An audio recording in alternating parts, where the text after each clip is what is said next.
सध्या आपण क्रॉफर्ड मार्केटमध्ये आहोत. आपण अद्रकचे आणि शिमला मिरचीचे भाव आपण जाणून घेतले. किलोभराने किती रुपयाला मिळते. परंतु त्यामागे कारण काय, बाबा अद्रकचे भाव का वाढलेत किंवा शिमला मिरचीचे भाव का कमी झालेत, या संदर्भात आपण या ठिकाणी जे दुकानधारक आहेत त्यांच्यासोबत संवाद साधणार आहोत. तर नमस्कार, तुमचं लोकमतमध्ये सर्वप्रथम स्वागत करतो. अचानक काय असं घडलं की मार्केटमध्ये ही तफावत आली? म्हणजे अद्रक जो डेली वापरला जातो, अद्रक लसूणच्या पेस्टपासून ते चहापर्यंत, आणि जी शिमला मिरच वापरली जाते म्हणजे महिन्याभरातून कधीतरी 2दा लोक खात असतील, तिचा भाव घसरला, अद्रकचा भाव वाढला. काय त्यामध्ये कारण की आता जो माल आहे ना, गरमीचा पण हे येतो त्याच्यात. गरमीमध्ये अद्रक सुकून जातं पूर्ण, आणि त्याच्यामुळे कसं हे बेंगलोर अद्रक आहे, हे बेंगलोर अद्रक आहे, हे जरा जाड येतं. याच्यामध्ये फरक काय असतो? ह्याच्यामध्ये रेषा येत नाहीत, एकदम क्लिअर आहे अद्रक. हे बघा एकदम क्लिअर अद्रक आहे. आणि जे म्हणजे जो लाइनिंग येत नाहीत. म्हणजे इतर जे गाजर असतात त्यामध्ये रेषा, माफ करा, जे अद्रक असतात त्यामध्ये रेषा येतात, तर या अद्रकमध्ये रेषा येत नाहीत, क्लिअर अद्रक असतो असं म्हणणं आहे. पेस्टसाठी बेस्ट अद्रक असतो हा. ओके. जे पेस्ट बनवतात ना. पण याचे दर अचानक का वाढले? का म्हणजे असं त्याला भरपूर रिझन असू शकतात, की माल कमी उगवत असतील, नाहीतर हे काय म्हणतात आपण,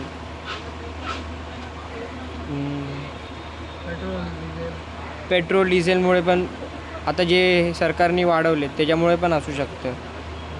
आणि शिमला मिरचीचे भाव पूर्वी काय होते? महिनाभरापूर्वी जास्त होते. तरी किती? 100 रुपये, 120 रुपये विकायचे, 30 रुपये पावणी विकायचे.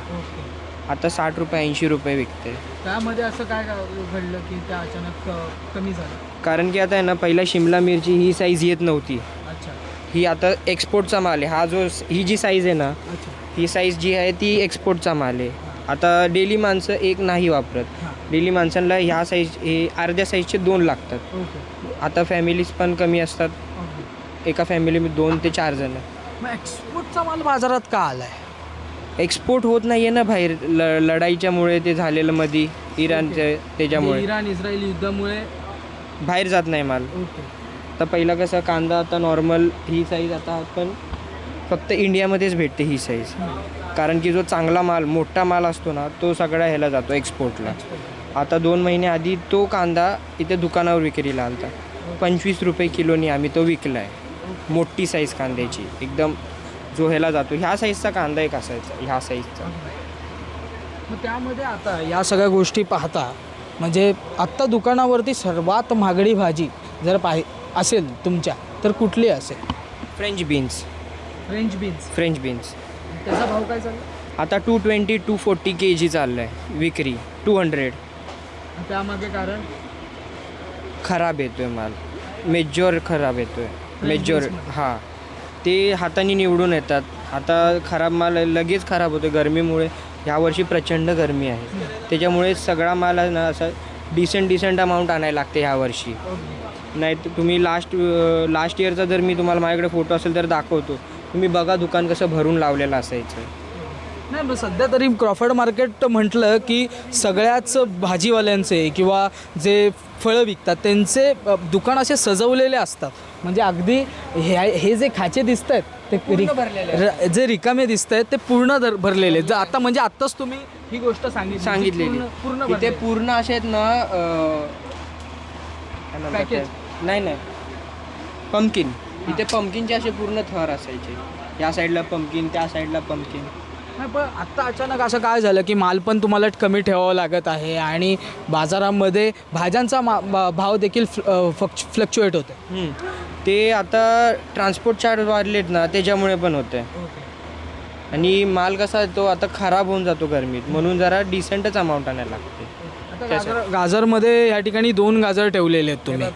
हां, जे हे गाजर आहेत ते नाशिक आहेत, आणि ते गाजर आहेत ते इंदोर आहेत. ते स्वीट असतात थोडे खाण्यात. हे गाजर स्वीट असतात आणि हे थोडेसे नॉर्मल आपण डेली यूज. दोघांमध्ये फरक काय आणि भाव काय ह्या दोघांमध्ये?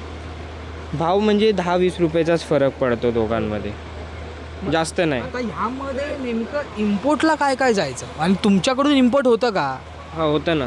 म्हणजे किती होतं तरी तुमच्याकडनं? आता ते एवढं डिस्क्लोज करू शकत नाही, पण डिसेंट अमाऊंट सगळं मिळून एक 5 टन तरी जायचा.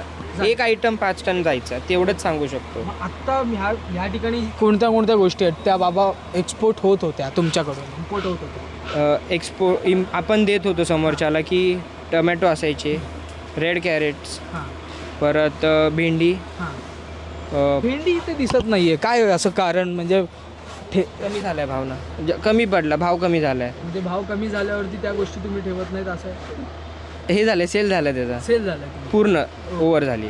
भेंडी आणि फ्रेंच बीन्स पूर्ण ओव्हर झाली. आता भेंडी 60 रुपये किलो विक्री इथे दुकानावर. पूर्वी भाव किती होता? 100, 100, 80, 30 रुपये पाव, 20 रुपये पाव असं. मग आत्ता एकंदरीत सरकारने केलेल्या आव्हानाचा इम्पॅक्ट हा भाजी मार्केटवरती होतोय, फळांवरती होतोय असं म्हणावं का? हो, म्हणू शकता. सगळ्यावरच इफेक्ट होतो आहे. प्रत्येक एका गोष्टीवर इफेक्ट होतो त्याचा. आणि ह्या सगळ्या गोष्टी पाहता म्हणजे आत्ता मार्केट म्हणजे हे असंच राहणार आहे, येणाऱ्या काही दिवस, महिने किंवा येणाऱ्या काळामध्ये काही गोष्टी बदलू शकतात. आणि एकंदरीत आत्ता जे तुम्ही विक्रेते आहात, भाजी विक्रेते, फळं विक्रेते, त्यांचं नुकसान आहे की फायदा होतो आहे या संपूर्ण गोष्टी पाहता? हे बघा, एक दिवस तोटा होतो, एक दिवस फायदा होतो. पण ज्या दिवशी तोटा होतो त्या दिवशी माल फेकायला लागतो, ते आम्हाला आवडत नाही. माल तो फेकण्यात जातो. आता खराब झाला की तो ठेवू शकत नाही, कारण एक खराब वस्तू पूर्ण बास्केट खराब करू शकते ते ह्याचं. त्याच्यामुळे आता तुमच्याकडे भाजीपाल्यामध्ये काय काय म्हणजे ह्या ठिकाणी आता काय ठेवण्यात आलं? फेकण्यात आलेले पुदिना आहे, खराब झाला तो पूर्ण, ते खाली बघू शकता. म्हणजे हा पुदिना आहे, पुदिना आहे, यामध्ये टॅमॅटो आहेत असं म्हणतायत दादा. त्याचबरोबर टॅमॅटो पण आहेत इकडे, जर आपण पाहिलं गाजर आहेत. हे का फेकून दिले जातात? पिवळे पडलेत, गरम झाले, हीट पण जास्त आहे ह्या टायमाला. खाऊच शकत नाही असं. त्याची स्मेलच घेऊ शकणार नाही तुम्ही, एवढे खराब झाले ते. चिकट चिकट होऊन जातं गरमीने. आणि ह्या ठिकाणी आता काय पालक दिसतोय. आता पहिला कशी अमाऊंट, आता आम्ही पहिला 20-20, 30-30 पालक आणायचो, आता मोजून 10 पालक आणतो. आता 2च राहिलेत. 10 पालक आणतात. 10 किती क्वांटिटी कमी केली बघा आम्ही. म्हणजे 20 वरनं तुम्ही 10 म्हणजे 30 ते 20 कमी केले. 10 आता आले, 10 आणलेले आहेत, पेक्षाही कमी केलं. कमी केले. आणि हे बघा, आज सकाळीच पालक घेतलाय, सकाळी आणलं सकाळी, आणि पूर्ण सुकलाय हा. पण हा अजून चांगला आहे. ओके, म्हणजे हा तरीही चांगला तरी आहे चांगला. आधी हाच पालक आहे ना, पहिला 20 रुपयाला विकत होतो, आता हा 40-50 रुपयाला विकायला लागतोय. आणि जर गेलाच नाही तर? गेलाच नाही तर एकतर फेकण्यात जातो, नाहीतर कोणाला देण्यात येतो. म्हणजे या ठिकाणी आपण जर पाहिलं तर सध्या क्रॉफर्ड मार्केटमध्ये आपण होतो. आपल्यासोबत ऋतुराजजी होते. त्यांची 3री पिढी, म्हणजे जी त्यांच्याकडनं बोलता बोलता मी माहिती घेतली, त्यांची 3री पिढी या क्रॉफर्ड मार्केटमध्ये काम करते. त्यांचे जे भाजीपाले आहेत ते इम्पोर्ट देखील केले जातात. परंतु जो अचानक दर वाढला आहे, घसरला आहे, त्याचं कारण काय हे आपण जाणून घेण्याचा प्रयत्न केला. त्यामधून एक गोष्ट समोर आली की ज्या गोष्टी म्हणजे त्या ठिकाणी ज्या भाज्यांचे नुकसान होतं आहे, ज्या भाज्या जास्त खराब होत आहेत, त्यांचे अचानकपणे दर वाढत आहेत. त्याचबरोबर ज्या गोष्टी म्हणजे आता ही शिमला मिर्च ही कमी भावात का विकली जाते, आणि ही साईज आपण जर पाहिलं तर ही एक्सपोर्ट साईज आहे. म्हणजे जी माहिती मिळालेली आहे त्यानुसार आपण सांगतो आहे, ही एक्सपोर्ट साईज आहे. ह्या गोष्टी बाहेर म्हणजे देशात जातात, ह्या गोष्टी बाहेर देशात जाऊन विकल्या जातात. राज्यात उगवतात पण बाहेर देशात जाऊन विकल्या जातात.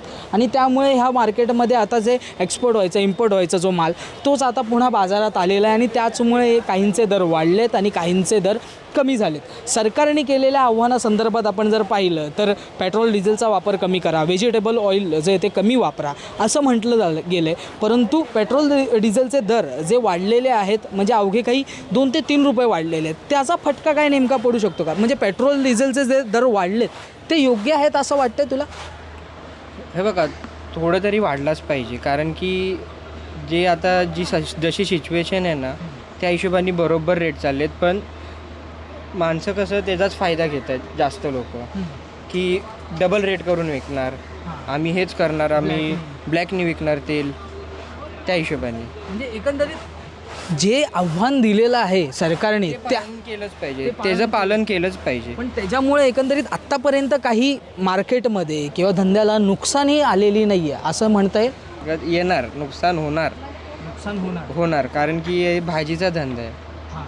आपलं चॉकलेट विकलेट काही ह्याचं नाही आहे. हे 2 दिवसाचं ह्याच्यावर आहे, त्याची जिंदगी 2च दिवस आहे भाजीची. आज नाही गेलं उद्या द्यायलाच लागणार कमी भाव करून त्याच्यामुळे.